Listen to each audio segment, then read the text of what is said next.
enlarged and making the retention happen, that's entirely different, isn't it? So, principal diagnosis with a patient with hypertrophy of the prostate and urinary retention, would it be the retention or would it be the hypertrophy of the prostate? Hypertrophy of the prostate. Would that be an entirely different DRG for hypertrophy of the prostate than it would be for urinary retention? Yeah. Would you think it would be more or less? More. Exactly right.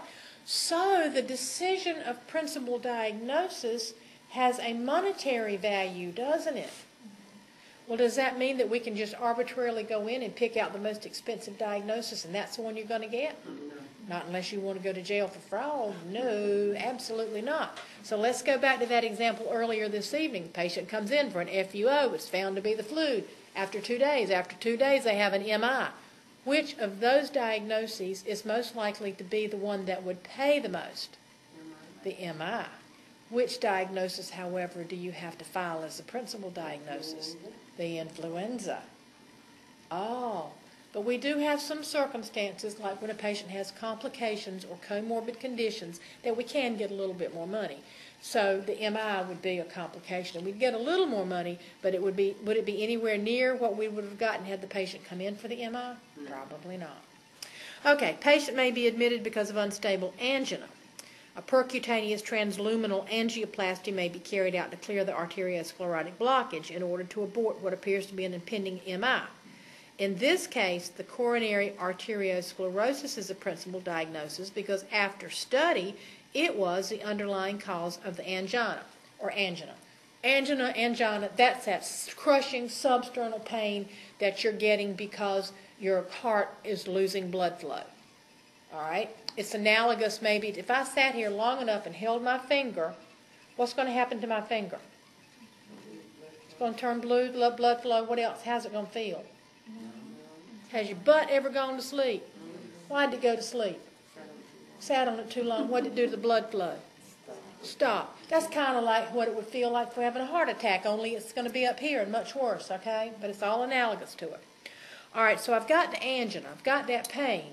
But we found out the pain was because I've got arteriosclerotic plaque buildup. So what was the underlying cause of this pain?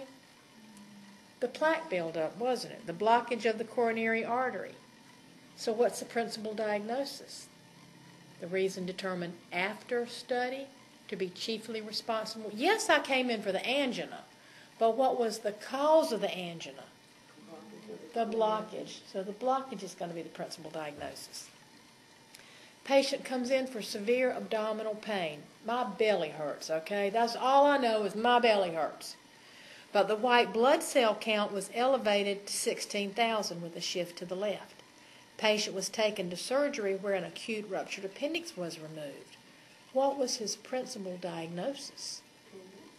The appendicitis was, not the abdominal pain. The abdominal pain was basically a manifestation of the appendix. So you can't just arbitrarily say, well, whatever was wrong with them when they came in the door, that's their principal diagnosis. That's not it at all.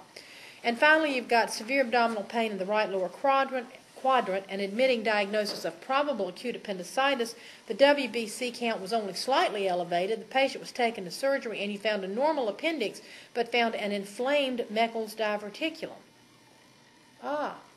This time, what's the principal diagnosis? The Meckel's diverticulum. Do you understand why, though? All right, so when I have a symptom that is explained by way of a diagnosis, which is most likely going to be the principal diagnosis? The symptom or the diagnosis? The diagnosis usually is. All right.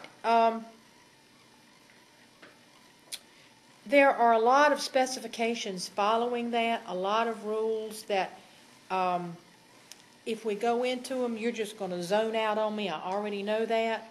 Been there, done that. I can tell you we're going to come back to them. I would like for you to read and underline the important points of that throughout the rest from page 22 to 24. We'll come back to that next week. And we're going to finish up this chapter. It actually did take longer than I really remembered it going to take. We're going to finish chapter 4 next week, and we're going to go into chapter 5.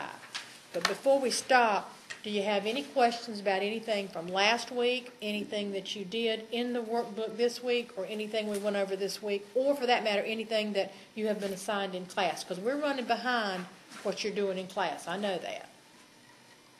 Any questions about anything that we can get ironed out for you? Any confusion? I don't have anything right now. You're okay. Are we going too slowly? Be fine. Okay. All right. No questions. We'll do this again next Thursday. I am working. I videoed again tonight. I hope to find out how to put it on the web. I'm trying real hard. And if that's the case, then you'll be able to go back to this lecture over and over and over again, as many times as you want.